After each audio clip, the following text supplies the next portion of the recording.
Skandal në Gjermani, Loredana dhe i dashuri i saj Karim Adeyemi gjobiten me 450.000 euro, ja për çfarë akuzohen. Ylli Dortmund, Karim Adeyemi dhe partnerja e tij Loredana Zefi janë gjobitur me afro 450.000 euro nga autoritetet gjermane. Çifti akuzohen për armbajtje pa leje. Mediat gjermane raportojnë se në banesën e tyre rreth një vit më parë u gjetën armë pa leje. Sipas raportimit të përditshmes gjermane Bild, rasti lidhet me një kontroll policor të kryer rreth një viti më parë, gjatë së cilit u zbuluan 2 objekte të klasifikuara si armë të ndaluara në sendet personale të çiftit.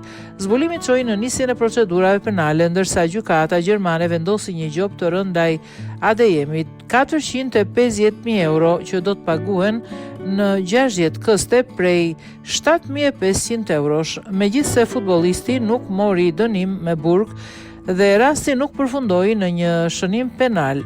Mediat gjermane kanë cilësuar ngjarjen si një goditje serioze për imazhin e një futbollisti të kombëtares.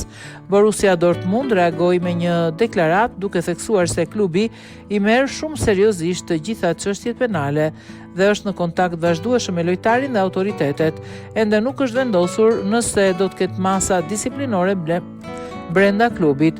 Mediat gjermane ngrenë dyshime se rasti mund të shtojë presion mbi Adeyemin për sjellje jashtë fushës, ndërsa klubi mund të nisë një hetim të brendshëm.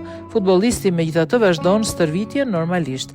Sa i përket kombëtares, DFB mund të shqyrtojë situatën, por nuk pritet një dënim i ashpër pasi bëhet fjala për posedim dhe jo përdorim të armëve.